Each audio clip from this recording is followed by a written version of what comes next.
Bienvenidos a 10 criaturas míticas que realmente existieron. Desde el elefante con colmillos invertidos, hasta el caballo gorila de garras y otras criaturas como el megalodón. Todo eso en el video del mejor canal de tops de todo el mundo. Esta es la familia Panda, que comienza el show. Comenzamos con el Deinotherium, el elefante con colmillos invertidos. Era un proboscideo que rompía todos los esquemas de sus parientes modernos. Esos impresionantes colmillos curvados que tenía hacia abajo y hacia atrás surgían de la mandíbula inferior, le daban un aspecto único entre los mamíferos prehistóricos. Estos colmillos, que podían alcanzar longitudes extraordinarias, no crecían hacia arriba como en los elefantes actuales, sino que se curvaban peligrosamente hacia el suelo. Su cuerpo, más robusto que el de los elefantes africanos modernos, estaba soportado por patas gruesas como columnas y una cabeza que parecía demasiado pequeña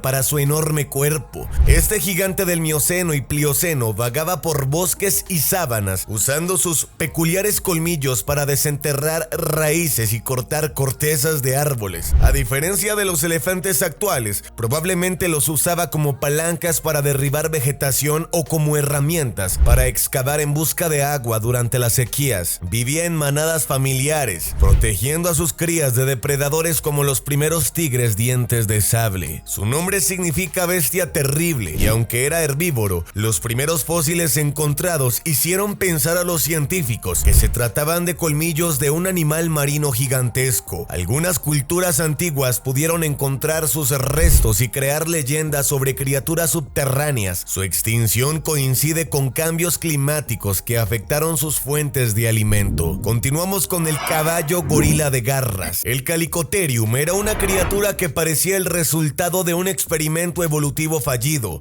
con el cuerpo de un caballo robusto, las extremidades de un gorila y garras curvadas en lugar de pezuñas. Este mamífero desafiaba toda la clasificación convencional. Su postura era única, caminaba sobre los nudillos de sus patas delanteras para proteger sus largas garras, mientras sus garras traseras, más cortas, terminaban en pies planos. Su cabeza pequeña con labios prensiles completaba su aspecto surrealista. Este herbívoro especializado pasaba la mayor parte del tiempo arrancando hojas y brotes tiernos de los árboles. Usaba sus largas extremidades delanteras para alcanzar ramas altas, mientras sus garras le servían para enganchar y tirar de la vegetación hacia su boca. A diferencia de otros herbívoros de su época, no podían correr velozmente, por lo que probablemente dependía de su tamaño y de hábitos cautelosos para evitar depredadores. Pertenece a un grupo de mamíferos completamente extinto, sin parientes modernos directos. Sus restos han inspirado teorías sobre el pie grande en algunas regiones. Los científicos debaten si podía erguirse brevemente sobre sus patas traseras para alcanzar alimento. Seguimos con el lémur gigante de Madagascar. Era el primate más grande que jamás haya pisado Madagascar, un lémur del tamaño de un gorila moderno. Su cuerpo macizo, adaptado para la vida arbórea, estaba cubierto de un pelaje espeso que lo protegía del clima variable de la isla. Su cara ancha, con ojos grandes adaptados a la visión nocturna, y sus poderosas mandíbulas diseñadas para masticar vegetación dura, lo hacían parecer un cruce entre un lémur y un oso perezoso gigante. Ese gigante gentil pasaba la mayor parte de su tiempo en los árboles, moviéndose lentamente entre las ramas para alimentarse de hojas. También se alimentaba de frutas y corteza. Su metabolismo lento y su dieta baja en nutrientes explicaba su comportamiento sedentario. Vivía en pequeños grupos familiares y probablemente pasaba hasta 16 horas al día descansando o digiriendo su comida. Fue el último de los megaprimates de Madagascar, llegando a vivir hasta hace apenas 1000 años. Sus restos se encuentran junto a herramientas humanas primitivas, sugiriendo que el hombre contribuyó a su extinción. Las leyendas malgaches sobre el Tretetretre podrían estar basadas en recuerdos ancestrales de esta criatura. Su desaparición marcó el fin de toda una era de gigantismo insular en Madagascar. Continuamos con el megalodón, el susurro en las profundidades. Bajo las aguas cálidas de un océano primitivo, donde la luz del sol apenas penetraba más allá de las olas, una sombra se movía con sigilo. Era el megalodón, un titán cuyos movimientos hacían temblar a las criaturas más valientes. Su cuerpo alargado y poderoso cortaba las corrientes como un navío viviente, mientras sus ojos oscuros buscaban presas en la inmensidad azul. Desde su nacimiento estaba destinado a reinar. No conocía rivales, ni siquiera las ballenas más grandes escapaban a su ferocidad. Sus mandíbulas, armadas con hileras de dientes afilados como dagas, desgarraban la carne con facilidad. Se dice que su mordida podía partir un cetáceo en dos partes, dejando el agua teñida de rojo por millas. Pero no era solo un asesino despiadado, era un ser adaptado a la perfección, capaz de recorrer grandes distancias, sumergirse en las profundidades más oscuras y emerger donde menos se lo esperaba. Algunos creen que aún hoy, en las fosas abisales donde la humanidad no ha llegado, su eco persiste. Con el tiempo los mares cambiaron, las aguas se enfriaron, las corrientes se alteraron y las grandes ballenas aprendieron a huir. El megalodón, ahora invisible, se encontró con un mundo que ya no le pertenecía. Quizás fue el hambre, quizás la soledad, pero poco a poco sus rastros desaparecieron. Solo quedaron sus dientes, piedras negras que cuentan su leyenda. Te presento el ave elefante, el coloso plumífero de Madagascar. En las selvas esmeraldas de Madagascar, donde los lémures saltaban entre árboles y el aire olía a tierra húmeda, una criatura imponente caminaba con paso lento pero seguro. El ave elefante alzaba su cuello por encima de los arbustos, observando el mundo con ojos curiosos. Su altura superaba la de un hombre y sus patas, gruesas como troncos, podían pisotear cualquier obstáculo. No volaba, pero no lo necesitaba. En aquella isla sin depredadores naturales, su mayor preocupación era encontrar frutas caídas y hojas tiernas. Sus huevos, enormes como balones de fútbol, eran tan resistentes que podían soportar el peso de un niño pequeño. Los primeros humanos que llegaron a Madagascar lo encontraron vacíos, abandonados en la arena, y lo usaron como recipientes para el agua. No volaba, pero no lo necesitaba. En aquella isla sin depredadores naturales, su mayor preocupación era encontrar frutas caídas y hojas tiernas. Los primeros humanos que llegaron a Madagascar lo encontraron vacíos, abandonados en la arena, y lo usaron como recipientes para el agua. Con la llegada del hombre todo cambió. La caza y la destrucción de los bosques redujeron su número. Los últimos aves elefantes desaparecieron en silencio, dejando atrás solo fragmentos de cáscaras y huesos. Hoy su recuerdo vive en las leyendas malgaches, donde se dice que su espíritu aún vaga por las tierras altas. Seguimos con el moa, el ave que tocaba el cielo con sus patas. En las tierras verdes de Nueva Zelanda, donde los helechos crecían más altos que un hombre y el silencio solo se rompía por el canto de los pájaros, criaturas extraordinarias pastaban en claros soleados. Los moas eran aves que habían olvidado cómo volar, pero en compensación sus patas las elevaban por encima de la maleza. Algunas especies eran tan altas que podían mirar a un humano directamente a los ojos desde arriba. Vivían pequeñas familias cuidando de sus polluelos entre la espesura. Huevos grandes y resistentes eran un manjar para los depredadores, pero los adultos vigilaban con atención. Si un águila de Haast, su único enemigo natural, se acercaba demasiado, el moa podía patear con fuerza suficiente para romper huesos. Todo terminó cuando los maoríes pisaron sus tierras, los cazaron por su carne y sus plumas y quemaron los bosques para crear tierras de cultivo. Sin refugio y acorralados, desaparecieron en solo unos siglos. Los últimos ejemplares se escondieron en los valles más remotos, pero ni siquiera eso los salvó. Este es el megaterio, el titán de movimientos lentos. Imagínate una criatura que combinaba la fuerza de un oso con el tamaño de un elefante, moviéndose con parsimonia por las llanuras sudamericanas. El megaterio no necesitaba prisa. Su imponente figura de 6 metros de altura y sus garras de 30 centímetros lo convertían en un espectáculo andante que pocos osaban molestar. Contrario a lo que sugiere su tamaño, podía erguirse sobre sus patas traseras para alcanzar las hojas más tiernas de los árboles. Sus movimientos, aunque lentos, tenían una gracia peculiar, como si cada gesto fuera calculado con precisión milimétrica. Las marcas fosilizadas de sus desplazamientos sugieren que creaba senderos bien definidos que usaba repetidamente. Las pinturas rupestres en cuevas de Argentina muestran escenas de caza que ponen piel de gallina. Grupos de humanos primitivos rodeando a estos gigantes, lanzas en mano.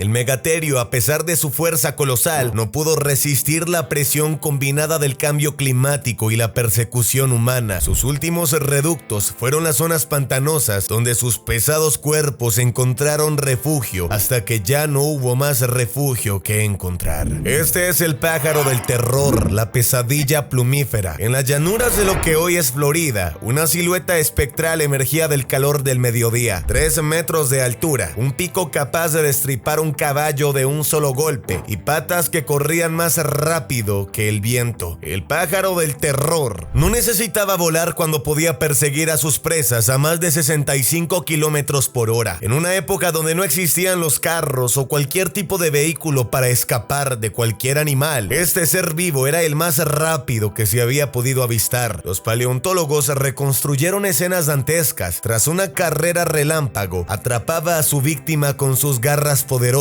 Luego usaba su masivo pico para desgarrar la carne mientras la presa aún estaba viva. Los fósiles de caballos prehistóricos encontrados en Norteamérica muestran marcas de picotazos que coinciden exactamente con su técnica de alimentación. Su reinado terminó cuando los grandes felinos cruzaron el istmo de Panamá, introduciendo una competencia feroz. El mundo caminaba y este ave monstruosa, que había sobrevivido a épocas más duras, encontró su fin no por debilidad, sino porque el tiempo mismo parecía conspirar contra ella. Las últimas poblaciones se aferraron a los pantanos del sur de Estados Unidos antes de desaparecer para siempre. Te presento la serpiente marina que engañó a la ciencia, el Basilosaurus. En las cálidas aguas del Eoceno, donde los continentes aún se estiraban en formas desconocidas, una silueta serpentina cortaba las olas con elegancia mortal. El Basilosaurus, con sus 18 metros de largo, no era un reptil como su nombre sugiere, sino el más temible de los primeros cetáceos. Su cuerpo, esbelto como el de una anguila gigante, escondía una verdad sorprendente. Ese monstruo era el abuelo evolutivo de las ballenas modernas. Sus vértebras fosilizadas cuentan con una historia peculiar. Mientras sus patas traseras se habían reducido a vestigios inútiles, su cola se movía con potencia felina. Cazaba en aguas someras donde sus dientes afilados como dagas atrapaban presas desprevenidas. Los paleontólogos especulan con horribles escenas donde arrastraba a sus víctimas a las profundidades para devorarlas en espirales mortales como hacen hoy los cocodrilos marinos. Cuando Richard Owen examinó sus huesos, descubrió el error. Aquellos dientes pertenecían a un mamífero, no a un reptil. Para entonces, el nombre de Rey Lagarto ya había calado en la imaginación popular. Hoy sus fósiles, encontrados desde Egipto hasta Alabama, nos muestran el extraño camino que llevó a las ballenas de vuelta al mar. Te presento el ciempiés que gobernó los bosques carboníferos, donde helechos del tamaño de árboles creaban bosques de sombras movedizas. El mismo suelo cobraba vida. El Arthropleura, con 3 metros de largo, era el artrópodo terrestre más grande que jamás haya existido. Cada uno de sus 30 segmentos corporales estaba blindado como la coraza de un caballero medieval, protegiendo un cuerpo que se deslizaba entre la vegetación en descomposición. Contrario a su apariencia terrorífica, este gigante era vegetariano. Sus mandíbulas, más aptas para triturar material vegetal que para desgarrar carne, convertían helechos y musgos prehistóricos en nutrientes. Las huellas fosilizadas encontradas en Escocia muestran senderos perfectamente conservados donde estas criaturas pasaban en procesión, dejando tras de sí un rastro de vegetación particularmente digerida. Cuando el clima cambió y los vastos pantanos comenzaron a desaparecer, enfrentó un dilema existencial. Su cuerpo requería humedad constante para sobrevivir. Las últimas especies se refugiaron en cavernas húmedas y zonas pantanosas aisladas, pero incluso estos reductos se fueron secando. Su legado permanece en las impresiones fósiles de su armadura quitinosa, que aún hoy hacen dudar a los paleontólogos entre maravillarse y estremecerse. Este es el Liopleurodon, en las aguas turbias del Jurásico, donde los ictiosaurios gobernaban las profundidades. El Liopleurodon era el soberano indiscutido. Con 7 metros de largo y mandíbulas de más de 1 metro, nadaba con una combinación letal de potencia y agilidad. Sus aletas, evolucionadas como hidroalas, le permitían cambios de dirección instantáneos. Los estudios de biomecánica muestran que su mordida era única. Primero agarraba a la presa con los dientes frontales afilados, luego los laterales curvados impedían el escape. Los fósiles de ictiosaurios encontrados con marcas de dientes coincidentes sugieren que los sacudía lateralmente para desgarrar trozos trozos de carne, como hacen hoy los cocodrilos. A diferencia de otros reptiles marinos, desapareció antes del evento KT. Los sedimentos oceánicos indican cambios en las corrientes que pudieron afectar su cadena alimenticia. Quizás en su perfección misma estaba su debilidad, demasiado especializado para adaptarse cuando su mundo cambió. Este es el Doedicurus, en las llanuras barridas por el viento de la Patagonia prehistórica. Un ser blindado avanzaba con determinación. Era un gliptodonte, pero llevaba la armadura al extremo. Su caparazón, grueso como una roca, terminaba en una masa ósea en la cola, una herramienta de guerra que podía destrozar cráneos de un solo golpe. No era rápido, pero no lo necesitaba. Cuando los esmilodones o los lobos gigantes lo amenazaban, se escondía bajo su coraza y balanceaba su cola como un martillo de guerra. Los fósiles muestran marcas de impactos en sus placas dorsales, evidencia de batallas épicas contra depredadores desesperados, pero su verdadera debilidad no eran los felinos, sino los humanos. Los primeros cazadores humanos descubrieron que su vientre era vulnerable. Pinturas rupestres en cuevas argentinas muestran escenas de caza donde grupos de humanos lo acorralaban con fuego y lanzas. Los últimos animales murieron en soledad. Sus caparazones, usados como refugios temporales por quienes los exterminaron, quedaron como recuerdo de la prehistoria. Te presento el dragón del cielo cretácico. En la isla continente de Hatsek, un lugar perdido en el mar de Tetis donde evolucionaban criaturas únicas, reinaba un animal supremo. Con una envergadura de 12 metros, este pterosaurio era diferente a todos los demás. Su cuello grueso y su cráneo masivo lo convertían en un depredador terrestre tan formidable como volador. A diferencia de otros pterosaurios que pescaban en mar abierto, acechaba en los bosques insulares. Sus huesos, increíblemente robustos, sugieren que podía caminar con soltura en tierra, persiguiendo presas con pequeños dinosaurios. El descubrimiento de marca de sus dientes en fósiles de hadrosaurios confirman su dieta terrestre. Cuando el asteroide del Cretácico cambió el mundo para siempre extinguiendo a los dinosaurios, este realizó su último vuelo. Su nicho ecológico único, producto de millones de años de evolución aislada, desapareció en un instante. Las últimas alas de estos dragones prehistóricos debieron cortar el aire cargado de polvo de la extinción antes de perderse para siempre en la noche de los tiempos. Bueno, querido panda, dime qué te ha parecido el video del día de hoy. Sabes que si fue de tu agrado me puedes regalar tu asombroso me gusta sin respirar. Suscríbete al canal, que yo he sido tu panda de la suerte y nos veremos en la próxima ocasión. Adiós.